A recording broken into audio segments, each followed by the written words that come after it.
With a lot of the moves pre-draft done for the Houston Texans, let's take a look at where they got a little bit better and where they might have gotten a little bit worse. Welcome into the channel. I'm Cody Stoots. Let's talk some Texans, and let's talk about the Texans improving with some of their moves prior to the draft up to this point, and some of the moves that maybe led to them squeaking down a little bit at a certain position here or there. Most of the big moves are in the books. Obviously, if a gigantic trade goes down for a wide receiver or a defensive tackle or something, that'll change all of this and blow it up to smithereens. But as it stands right now, let's take a look at the Texans and go through some of these positions where we feel like maybe they got a little bit better, maybe they got a little bit worse, and really, some of them, they didn't change at all. So, obviously, we have the position groups here on my fancy little whiteboard: quarterback, running back, wide receiver, tight end, offensive line. Then your defensive line, we'll talk about ends and tackles in that. Linebacker, cornerback, safety, and special teams. Now, first, I want to go through all the position groups that had no massive change. Look, the quarterback spot didn't change. They didn't add anybody. They didn't subtract anybody. QB stuck the same. Now, obviously, going into next year, we expect C.J. Stroud to play better, be better. That's a conversation for this summer and the end of summer as training camp gets going.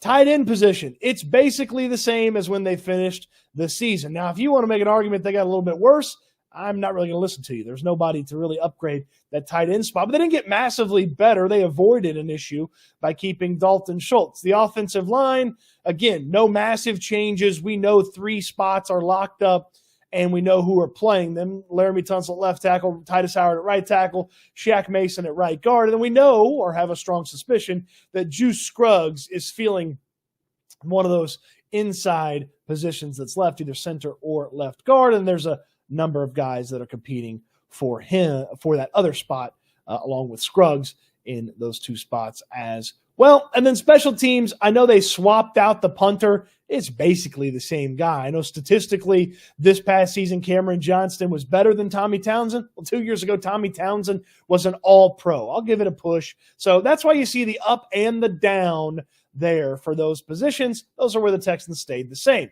Now, let's take a look at running back. This is not an arrow pointed directly straight up, but it is an arrow pointed up. It's an improvement for this team, Joe Mixon versus Devin Singletary. Singletary finished the year as the starter for the Texans. He had a nice season for the team. I would have loved to have seen the Texans bring him back. Ultimately, he got a pretty penny from the New York Giants. He moved on. The Texans ended up with Joe Mixon. Mixon's a better player than Devin Singletary. Yes, he's a little bit older. He's more experienced, but he's a better player right now. True do-it-all, run between the tackles, catch the ball out of the backfield, so on and so forth type of running back. The reason this is not straight up and down as a big improvement for the Texans is who's there behind Mixon.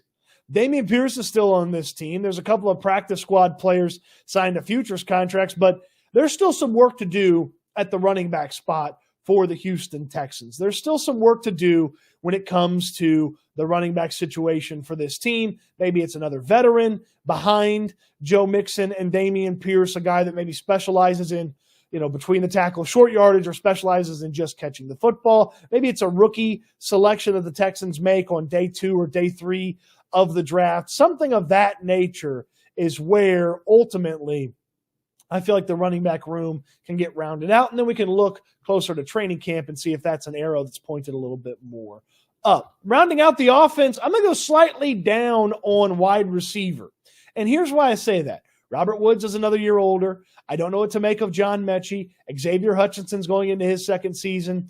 Those 3 players are total unknowns. I have no idea what Robert Woods is going to bring to the table for this team in the next season if he stays on the roster for this team. And then with Mechie and Hutchinson, again, no idea what they actually bring to the table. Hopefully they can get better after what was their first years playing in the NFL last year.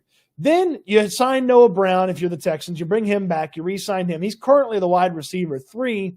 But you missed out on Keenan Allen. And that's kind of where the little arrow down is on this. I don't know that staying the exact same at the wide receiver spot as it is right now for the Texans, I don't know if that's exactly what they needed to do or what they should be doing. Now, obviously, the draft can change this. They draft one of my favorite wide receivers, and that arrow is going to be pointed up in the same direction as the running back spot. But for now, a slight down because there's no upgrade, and maybe staying the same is a bit of a downgrade.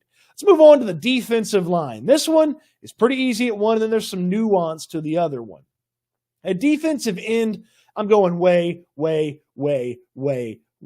as you see, the biggest arrow way up here for defensive end. The Danielle Hunter and the Nico Autry replacing Jonathan Grenard and Jerry Hughes are two massive upgrades. Danielle Hunter is one of the most productive defensive ends in all of football, and the Nico Autry, despite his age, is, well, younger than Jerry Hughes. Most players are at this point, and shows up to the Texans more productive over his past few seasons than Jerry Hughes. And when you listen to Nick Caserio earlier this week on Sports Radio 610 talk about Danico Autry and how much he likes that guy and said if you want to go in an alley, that's the guy you want with him. He's a bad dude. Like, he clearly likes him, some Danico Autry. There's a couple of small moves around that, but the gist of the defensive end conversation is arrow way up with Danielle Hunter and Danico Autry, bringing in double-digit amount of sacks between those two guys from last season. Now, they're not exactly going to do that, but it's the type of player that they are and can be for this Texans team that really gets you excited about the defensive end position. And you'll notice an arrow slightly more down than the wide receiver arrow at the defensive tackle spot. They went from Malik Collins and Sheldon Rankins as starters to, your guess is as good as mine when it comes to the starting defensive tackle position. Is it Kern Heinisch? Is it Khalil Davis? Is it Tim Settle? Is it any number of the defensive tackles that they have in the building? Your guess is as good as mine. The Texans still have work to do at the defensive tackle spot, it would seem. Maybe that's a draft pick in the second round. Maybe it's trading up into the first round if a certain defensive tackle starts to fall. Maybe it's drafting multiple defensive tackles and just figuring it out with a bunch of different guys. But as it stands right now, if they had to run some defensive tackles out there for a game, they would be big-time downgrades. In fact, I maybe didn't downgrade it enough with this arrow to demonstrate where the defensive tackle downgrade has happened for this Texans team.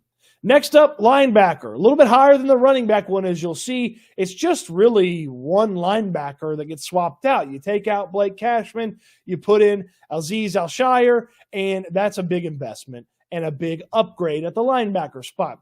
Al-Shaair is one of the top tacklers in football last year. The Texans chased him a year ago, wanted him to be on the team a year ago, didn't get him, and then he went to the Titans and kicked tail for an entire year. The Texans swing back around here in free agency and get him. He's a tackling machine. He's better than Blake Cashman. He's more consistent than Blake Cashman. Cashman may be a tiny bit better at coverage, but Al-Shaair is not a liability when it comes to coverage. Not in the slightest. It's a really nice linebacker upgrade. They added some special teams players at linebacker as well.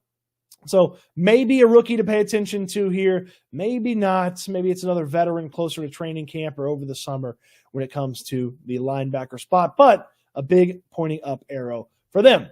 The cornerback, we're going to go slightly down on this one. Jeff Okudah, I like him. He's a nice player. It was great that they brought back Desmond King to be the primary nickel corner for this team. But Okudah is not a proven commodity. You're betting on a little bit of potential here. The age, the skills and abilities that allowed him to be a top 3 pick in the past. You're betting on the coaching staff drawing that out of him. Steven Nelson, though, age is a concern for him, and injuries popped up at the end of last season. Steven Nelson spent a good portion of last year as one of the best players on the Texans. He played really well to start the season, and I think as the injuries caught up with him, it was a little bit rougher towards the back end. But Nelson's a nice player. He's better than Okudah. There's some depth pieces at the cornerback spot as well. So we'll go with a slight down, but a draft pick or some other additions via trade or free agency could certainly turn this into, at the very least, a sideways or maybe even a slightly up arrow for the Texans when it comes to cornerback.